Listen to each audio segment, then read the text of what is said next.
Hello and welcome back to my channel. It's Monica from Crafting with Quilling Lady, and I hope you have absolutely fabulous day.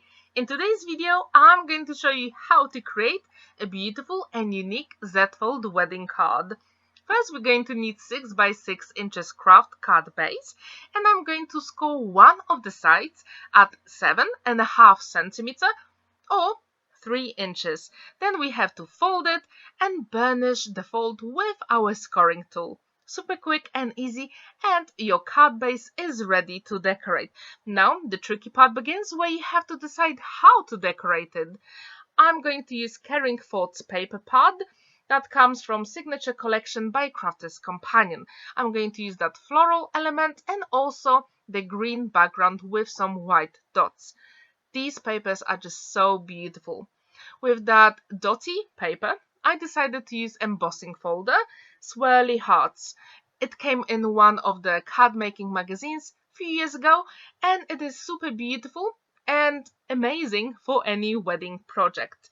Now with the floral elements, I need to trim this paper, and I'm going to decorate the sides of my Z-fold card.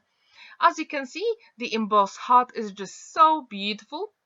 But even then, I decided to add a little bit more interest and dimension by adding a little bit of ink color on the sides.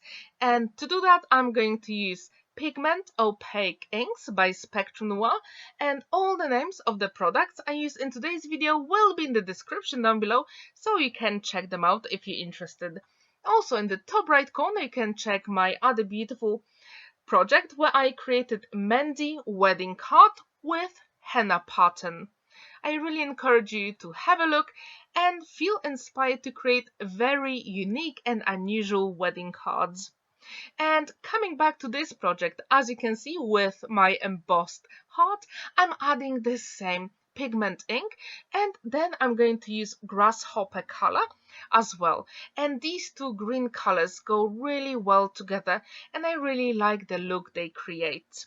Please let me know in the comments down below, what is your favorite color combo for wedding cards? Because for this one I decided to use cream and green, and also add a little bit of silver at the end. However, this is not a very usual color combo for wedding, because we usually go with whites or cream or ivory. So this card is super special. Please let me know if you like that color combo. And as usual, I've got double-sided tape on the back of my panels, and using my one and only magic glue, liquid glue, I'm adhering all those pieces together.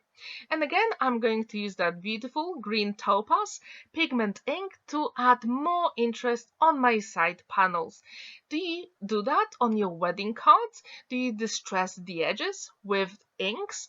Or maybe you use the distress tool? Please let me know. I'm really curious.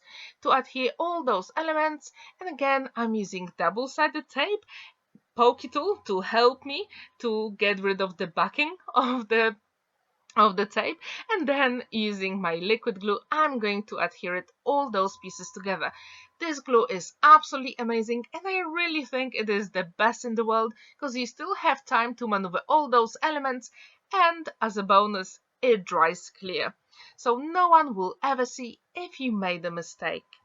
When we put all those panels together, as you can see, it is super quick and easy. And when you emboss any of the panels for your wedding card, it really gives that beautiful and unique look.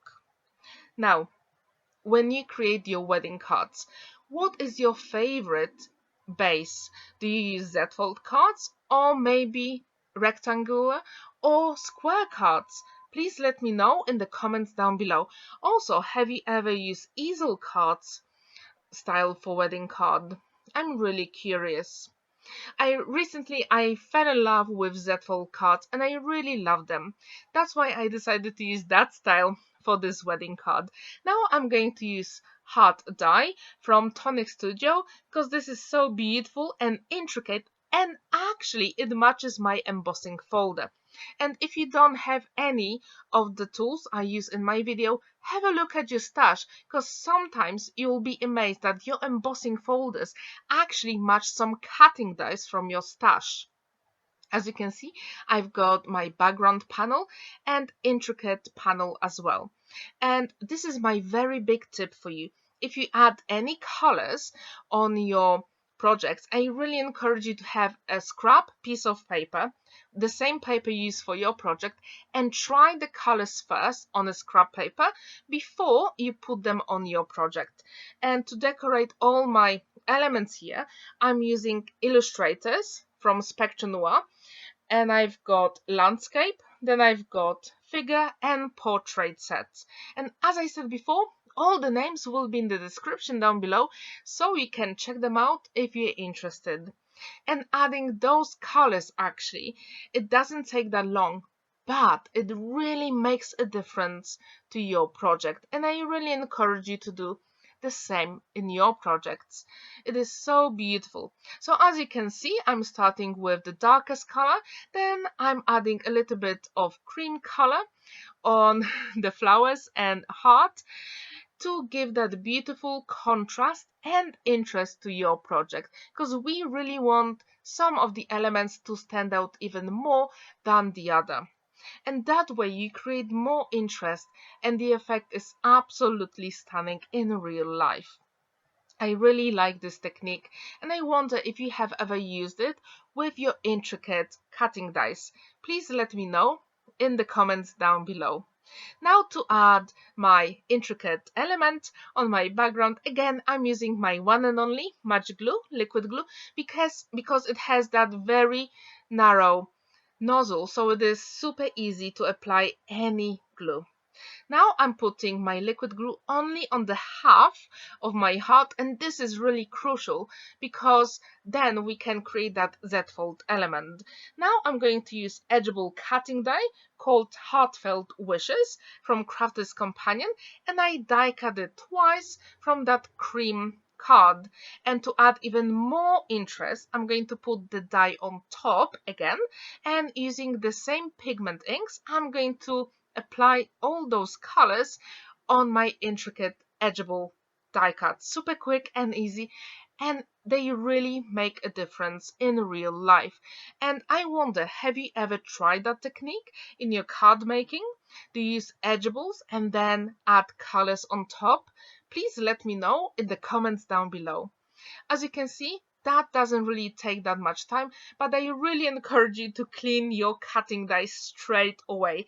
Don't leave them with the ink on top, because when you create your next project, I'm pretty sure you will forget about this and your project might be ruined by the color you used in your previous project. So clean the dies straight away, and I actually used a piece of tissue and it was perfectly quick and easy to clean. Now to create that Z-fold element, I used the same cream card and I created a very narrow strip. And I'm going to adhere it with my liquid glue. And when you're ready, then you can trim the edges and that Z-fold element will be done. Really quick and easy. Have you ever tried Z-fold cards for wedding cards? Please let me know in the comments down below. Or maybe you use Easel cards. That would be very interesting for a wedding as well. Please let me know what is your favorite style for wedding cards and wedding invitations. And again, I'm going to apply my liquid glue, but this time only on the bottom where we created that narrow strip. Super quick and easy. And with the second Edgeable, I'm actually going to fold it in half first before adhering it on my small stripe of paper. And this way it is so easy to do. When you create your Z-fold element, I really encourage you to do the same. Fold it first and then adhere it on your project. And now, do you like that color combo for wedding? Green, cream, and a little bit of silver. Please let me know what do you think about this color palette, because this is so unique for a wedding. I'm really curious what you think.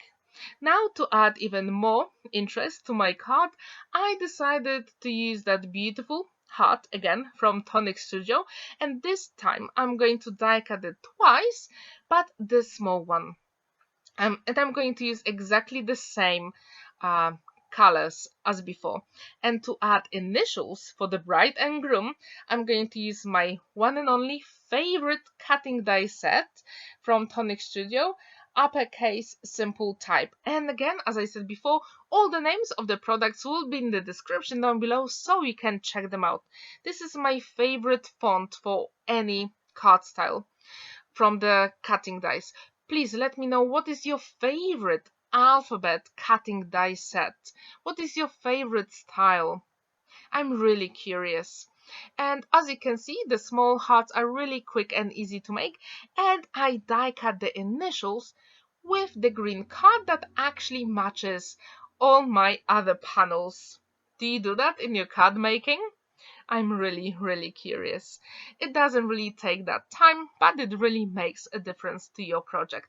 Now, to add even more interest, I'm going to add a little bit of clear overlay on top, and this one comes from Spectrum Noir. I love it. I absolutely love it. It is my favorite, and actually I try to put it on every single project I make. It gives such a beautiful and subtle sparkle. It catches the light absolutely beautifully. Now I die cut On Your Wedding Day in Polish, because that card was given to a Polish bride and groom. And again, I'm going to adhere it with my liquid glue. Super quick and easy. And it gives that beautiful shine, and it actually matches that clear overlay. Now I'm going to add a few silver gems, because you know me and I love gems. I would add them literally anywhere I could on my projects. Do you do the same? Do you add gems everywhere you can? Please let me know. Now you can see the finished card with all those gems here, and as you can see, I also created those beautiful hearts outlines as well. Please let me know, what do you think about this card? I'm really curious. Thank you so much for watching. On the left, you can also check my Wedding Roses home decor project, and on the right, I've got a heart full of flowers using Green fold papers. Thank you so much for watching, and I hope this video inspires you to create something beautiful. See you in the next video. Bye!